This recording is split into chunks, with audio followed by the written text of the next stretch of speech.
মাছের মাথা দিয়ে মুগ ডাল হয়তো অনেকবার বানিয়েছেন কিংবা বানাতে চাচ্ছেন, তবে কোন পর্যায়ে কি কি মশলা ব্যবহার করলে এই রান্নার স্বাদ আরও বহুগুণে বাড়ানো যায়, আজকে সেটাই আপনাদের দেখাবো।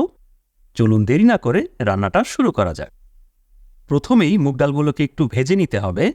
এজন্য চুলায় একটি প্যান বসিয়ে আমি 1 কাপ পরিমাণ মুগ ডাল নিয়ে নিলাম।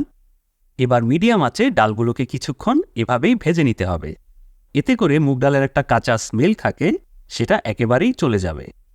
কিছুক্ষণ ভেজে নেবার পর যখন হালকা একটা ভাজা ভাজা কালার চলে আসবে, ঠিক এই পর্যায়ে চুলা থেকে নামিয়ে নিব। এবার ডালগুলোকে আমি নর্মাল পানিতে কিছুক্ষণ ভিজিয়ে রাখব। এভাবে ভিজিয়ে রাখলে রান্নার সময় এগুলো খুব সহজেই সেদ্ধ হয়ে যাবে। আজকে যেহেতু মাছের মাথা দিয়ে ডাল রান্না করব, তাই আমি এখানে রুই মাছের মাথা নিয়েছি 2টা। ভালোভাবে পরিষ্কার করার পর দেখতেই পাচ্ছেন একদম মাছ বরাবর 2 ভাগ করে কেটে নিয়েছি। এবার কিছুটা হলুদ এবং লবণ দিয়ে টুকরোগুলোকে ভালোমতো মেখে নেব। আসলে মাছের মাথা দিয়ে যে কোনো রেসিপি করার আগে সেগুলোকে যদি একটু কড়া করে ভেজে নেওয়া যায়, তাহলে কিন্তু রান্নায় কোনো ধরনের আষ্টে স্মেল আর থাকে না। তো মেখে নেওয়া হয়ে গেলে এগুলোকে আমরা এবার ভালোভাবে ভেজে নেব। এজন্য চুলায় একটি প্যান বসিয়ে আমি 1/4 কাপ তেল দিয়ে দিলাম। তেল গরম হয়ে আসলে একে একে টুকরোগুলো দিয়ে দিচ্ছি। উল্টে পাল্টে দুপাশ থেকেই বেশ ভালোমতো ভেজে নিতে হবে। ট্রাই করবেন একটু কড়া করে ভেজে নেওয়ার জন্য। মাছগুলো ভাজা হয়ে আসলে অন্য একটি পাত্রে তুলে রাখছি। এবার চুলায় একটি কড়াই বসিয়ে আমি এখানে মাছ ভাজার পর যে অবশিষ্ট তেল ছিল, তার সাথে আরও 2 টেবিল চামচের মতন তেল অ্যাড করেছি। প্রথমেই 5টার মতো শুকনো মরিচ দিয়ে দিলাম। কিছু গোটা গরম মশলা দেব, যার মধ্যে আছে 6টা করে এলাচ, লবঙ্গ, 3 টুকরো দারুচিনি এবং 2 থেকে 3টা তেজপাতা। মশলাগুলো থেকে যখন সুন্দর একটা ঘ্রাণ ছড়াবে, ঠিক সেই পর্যায়ে আমি এখানে প্রায় 1/2 কাপ পরিমাণ পেঁয়াজ কুচি অ্যাড করছি। কিছুক্ষণ এগুলোকে ভেজে নেব।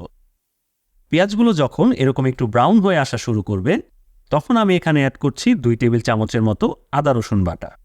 ব্লেন্ড করার সময় আমি কিছুটা পানি দিয়েছিলাম, তাই একটু লিকুইড ভাব চলে এসেছে। এবার আদা রসুনটাকে কিছুক্ষণ ভেজে নিতে হবে। যখন দেখবেন আদা রসুনের কাঁচা স্মেল সম্পূর্ণ চলে গেছে, এই পর্যায়ে আমি কিছু গুঁড়ো মশলা দেব।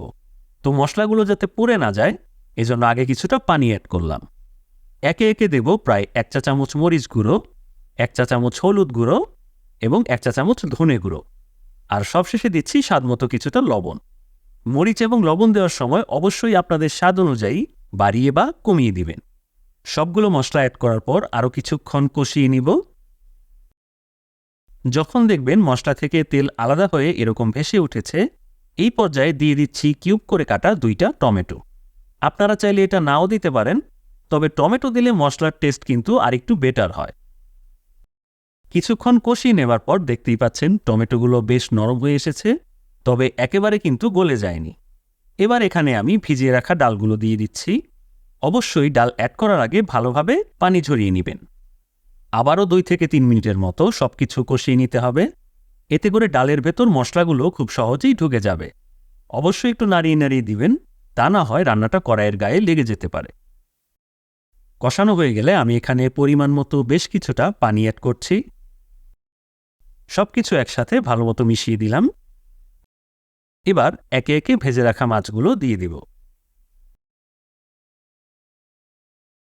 সবগুলো টুকরো দিয়ে দেওয়ার পর বেশি নাড়াচাড়া না করে রান্নাটাকে আমি ঢাকা দিয়ে দিচ্ছি।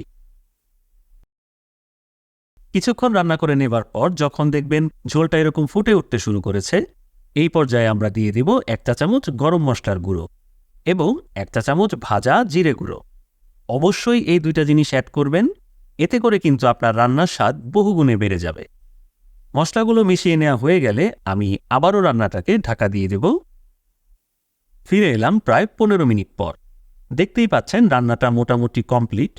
তবে এখানে একটা বিষয় খেয়াল করুন, ডালগুলো ভালোমতো সেদ্ধ হয়েছে ঠিকই, কিন্তু এগুলো প্রায় আস্তই আছে।